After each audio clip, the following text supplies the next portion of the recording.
Hi friends, welcome to Kalavathi Vijay foods. இப்போ தீபாவளிக்காக முறுக்கு பண்ணியிருக்கேன்.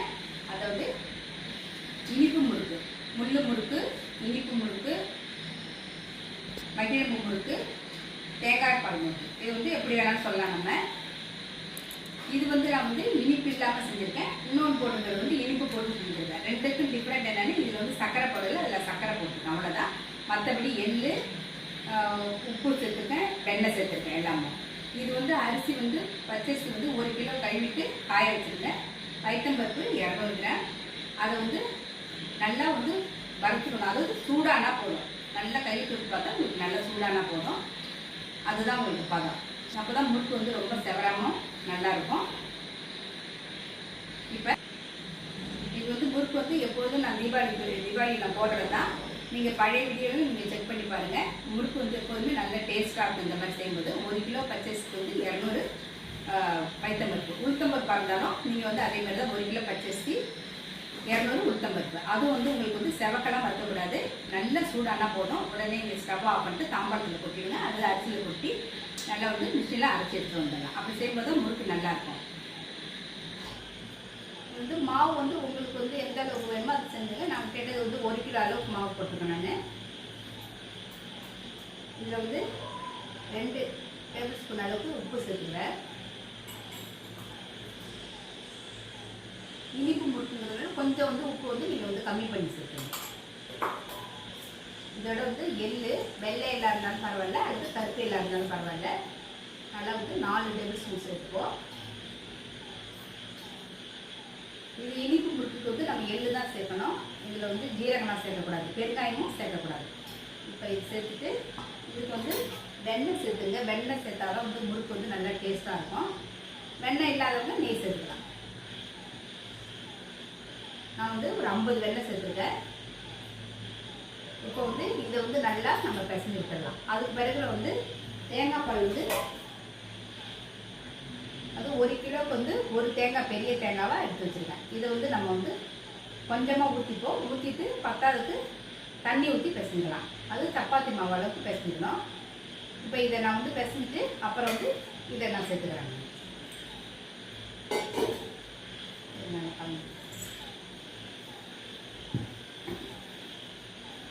இப்போ ஃபஸ்ட்டு கையாலேயே நம்ம எல்லாத்தையும் கலந்து விட்டுறோம். அதுக்கு பிறகு தேங்காய் பால் சேர்த்துக்கலாம்.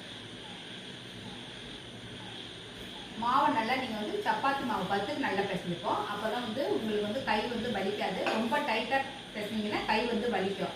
அது இனிப்பு முறுக்குக்கு நம்ம இப்போ சர்க்கரை சேர்த்துக்க போகிறேன். அது ஜீனி அதிகமாக போட்டுட்டாலும் உங்களுக்கு முறுக்கு கடக்குன்னு இருக்கும், செவந்து போயிடும், ரொம்ப கடக்குன்னு இருக்கும்.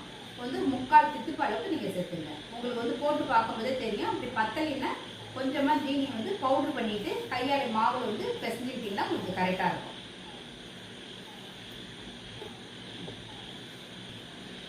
இப்போ இது ஜீனி நான் பவுடர் பண்ணிட்டேன். ஏன்னா கரையிறதுக்கு ரொம்ப நாளே ஆகும். பவுடர் பண்ணிவிட்டு நம்ம சீக்கிரமாக தண்ணி விட்டு கரைச்சிடலாம். இதுலேயே நான் தேங்காய் பால் விட்டுக்கிறேன். இந்த அளவுக்கு பவுடர் பண்ணது இந்த அளவுக்கு சேர்த்துருவேன். தேங்காய் பால் விட்டு நம்ம கலந்துப்போம். அதுக்கு பிறகு தண்ணி சேர்த்துக்கலாம். இது ஒரு தேங்காய், பெரிய தேங்காயை நான் உடச்சி அதை நல்லா துருவிட்டு நல்லா பால் புழிஞ்சு வச்சுருக்கேன். தண்ணி நல்லா தாராளமாக விட்டு நீங்கள் புழிஞ்சிங்க. ஏன்னா தண்ணி பத்தாது. அப்புறம் நம்ம தண்ணி தான் நம்ம சேர்த்துப்போம். அதனால் தேங்காயிலே நல்லா தாராளமாக தண்ணி வச்சு நல்லா புழிஞ்சிக்கலாம். இதை அப்படியே கரைச்சிட்டு அதை விட்டுருங்க. கையால் கரைச்சிங்க.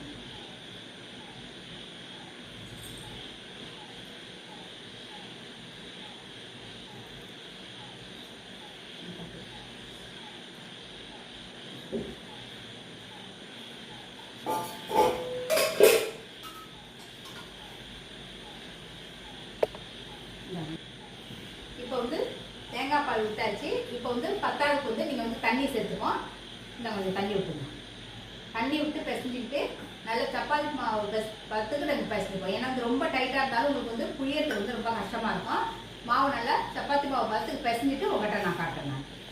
தண்ணி பத்தலைன்னா அப்பப்போ நீங்கள் தண்ணி விட்டு பிசைஞ்சிக்கலாம். நீங்கள் சர்க்கரை போதுமான கொஞ்சம் வாயில் வச்சு பாருங்கள். அப்படி பத்தலைன்னா கொஞ்சம் இந்த பவுடர் சுகர் இருக்குல்ல, அதை கொஞ்சம் கையிலே அப்படி போட்டு கொஞ்சமாக தண்ணி விட்டு அப்படியே கலந்து விட்டுங்க. உப்பு கொஞ்சம் கம்மி பண்ணிங்க. ஏன்னா இனிப்பு சேர்த்துக்கிறதுனால உப்பு கொஞ்சம் கம்மி பண்ணிங்க. நல்லா பிசைச்சிக்கணும். நீங்கள் ரொம்ப மாவு போட்டு பிசைச்சிட்டாலும் உங்களுக்கு வந்து முறுக்கு வந்து செவந்துடும். ஜீனி வந்து அதிகமாக சேர்த்துட்டிங்கனாலும் முறுக்கு வந்து செவரும். தேங்காய் பாலும் வந்து அதிகமாக சேர்த்தாலும் செவரும். 1 கிலோ அரிசி மாவுக்கு வந்து 1 தேங்காய் இருந்தால் போதும், உங்களுக்கு கரெக்டாக இருக்கும். இனிப்புலாம் நீங்கள் வந்து பார்த்துட்டு சேர்த்துங்க. உங்களுக்கு பத்தலைன்னா கொஞ்சம் பவுடர் சுகர் வந்து கையிலே கொஞ்சமாக லேசாக தண்ணி 1 ஸ்பூன் நல்லா விட்டுட்டு அதிலே பிசைஞ்சிக்கலாம். இந்த மாதிரி இது பண்ணி இப்போ நல்லா இந்த மாதிரி பிசைஞ்சு எடுத்துட்டு சின்ன சின்ன உருண்டையாக உருட்டி தட்டில் எடுத்து வச்சுக்கோம். அப்போ தான் வந்து உங்களுக்கு வந்து முறுக்கு புழியறதுக்கு வந்து ஈஸியாக இருக்கும். தண்ணி போதுமா? தண்ணி போடணும்னு நினைக்கிறேன். என்ன ஒரு செக் பண்ணிக்கோ. மாவு லூஸாக தான் இருக்குது, போடும்னு நினைக்கிறேன். இது மாதிரி தண்ணி ஊற்றினா இலையிடும். சின்ன சின்ன உருண்டை அப்படியே ஊற்றிங்க. அப்படி கையில் அப்படி உருட்டி இந்த உரலில் போடுறதுக்காக இதுதான் பதம். இந்த அளவுக்கு சின்ன சின்னதாக நம்ம வந்து உருட்டி தட்டில் எடுத்து வச்சுப்போம். எடுத்து புழியறதுக்கு ரொம்ப வசதியாக இருக்கும்.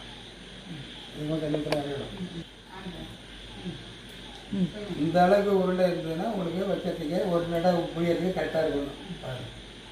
இப்போ இந்த அளவு உருண்டை வந்து இது உள்ள வச்சுட்டேன். அது முறுக்கு வடலில் நான் வந்து இது வந்து முள்ளு முறுக்குன்னு சொல்லுவோம், நம்ம மகிழம்பு முறுக்கு. இதை வந்து இந்த மாதிரி தட்டில் தான் நான் புரிஞ்சு போகிறேன். அப்போ தான் உங்களுக்கு வந்து ஈஸியாக இருக்கும். இந்த மாதிரி ஒரு 5-6 தட்டு எடுத்து வச்சுங்க. அதை வந்து நம்ம வந்து புரிஞ்சுக்கலாம்.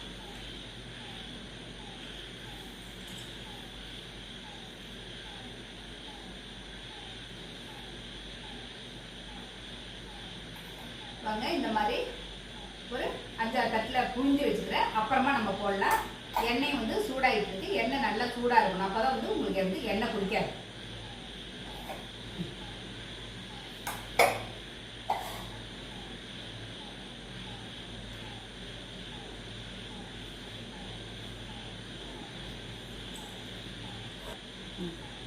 முறுக்கு வந்து நல்லா வழன்னு வருது. நம்ம வந்து வெண்ணெய் சேர்த்துக்கிறதுனால நல்லா வழன்னு புளியறதுக்கு வந்து நல்ல டேஸ்டாகவும் இருக்கும், கரகரன்னு இருக்கும் நல்லா சாப்பிட்றதுக்கு. எண்ணெய் வந்து நான் வந்து நல்லா சூடு பண்ணியிருக்கேன். பாருங்க, முறுக்கு வந்து இந்த மாதிரி தட்டில் புழிஞ்சு வச்சுங்க. அப்போ தான் ஈஸியாக இருக்கும். இப்போ சின்னதாக நம்ம வந்து போட்டு பார்ப்போம். இது போடுறதுக்கு வந்து ஈஸியாக இருக்கும். எண்ணெய் நல்லா சூடாகிடுச்சு. நம்ம ஒன்று ஒன்றா அப்படியே எண்ணெயில் போட்டுடலாம். இப்படி நீங்கள் தட்டினீங்கன்னாவே உங்களுக்கு வந்து உழுந்துடும்.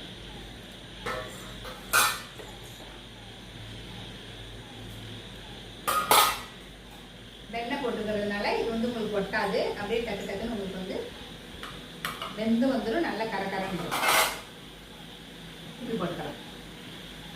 அப்போதான் உங்களுக்கு கரெக்டாக வரும். புரியுதுங்க? அப்படி தான் உங்களுக்கு அடுத்து புரியல. தூக்கினா தான் உங்களுக்கு புரியறது. ரவுண்ட் எப்படி வருது?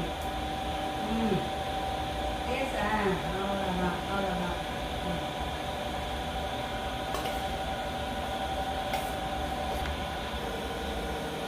முறுக்கெல்லாம் வந்து ஒன்று ஒன்றா எடுத்துடுறேன். உங்களுக்கு வந்து லேசாக வந்து வேகாத மாதிரி தெரியும். இனிப்பு முறுக்கு ஜீனி சேர்த்துக்கிறதுனால எடுத்து வச்ச பிறகு உங்களுக்கு நல்லா கரகரன்னு வந்துடும். அது வரைக்கும் கொஞ்சம் வந்து ஒரு மாதிரி கொலன்னு இருக்கிற மாதிரி இருக்கும். எடுத்து வச்சுருங்க. அப்புறம் தான் நல்லா சாப்பிட வந்து கிறிஸ்பியாக இருக்கும். இப்போ இந்த மாதிரி மற்றது எல்லாத்தையும் நான் புரிஞ்சுட்டு உங்கள்கிட்ட காட்டுறேன். இப்போ இனிப்பு முறுக்கு வந்து ரெடி ஆகிட்டு இருக்கு. இன்னும் கொஞ்சம் இருக்குது. இது புழிஞ்சு எடுத்துட்டு அடுத்தது வந்து மாவு எடுத்து வச்சுருக்கேன். அதில் வந்து ஜீனி போடாமல் சும்மா தேங்காய் பால் எள்ளு போட்டு செய்கிறது, இனிப்பு இல்லாமல் செய்கிறது. அதுவும் நல்ல டேஸ்ட்டாக இருக்கும். தேங்காய் பால் போடுறதுனால நல்லா டேஸ்ட்டாக இருக்கும். இப்போ முறுக்கு நடந்தது பாருங்க, நல்லா உடை இந்த கரகரன்னு இருக்குது. வெண்ணெய் போடுறதுனால நல்லா பொறன்னு இருக்கும். நம்ம வந்து ஜீனி போட்டுக்கிறதுனால அதிகப்படியாக ஜீனி போட்டிங்கன்னா ரொம்ப வந்து கடிக்க முடியாது. அதனால் இந்த சர்க்கரை வந்து ஒரு 3/4 பார்த்து நீங்கள் போட்டுங்க. இப்போ வந்து இனிப்பு முறுக்கு வந்து ரெடி ஆகிடுச்சு. நாளைக்கு வந்து தேன்குழல் முறுக்கு. இப்போ நீங்கள் இந்த மாதிரி நீங்கள் செஞ்சு பாருங்கள். இது பிடிச்சிருந்தா லைக் பண்ணுங்கள், சப்ஸ்கிரைப் பண்ணுங்கள். நாளைக்கு வந்து தேன்குழல் முறுக்கு பண்ண போகிறேன். அது நீங்கள் வீடியோவே பாருங்கள் ஃப்ரெண்ட்ஸ். தேங்க்யூ.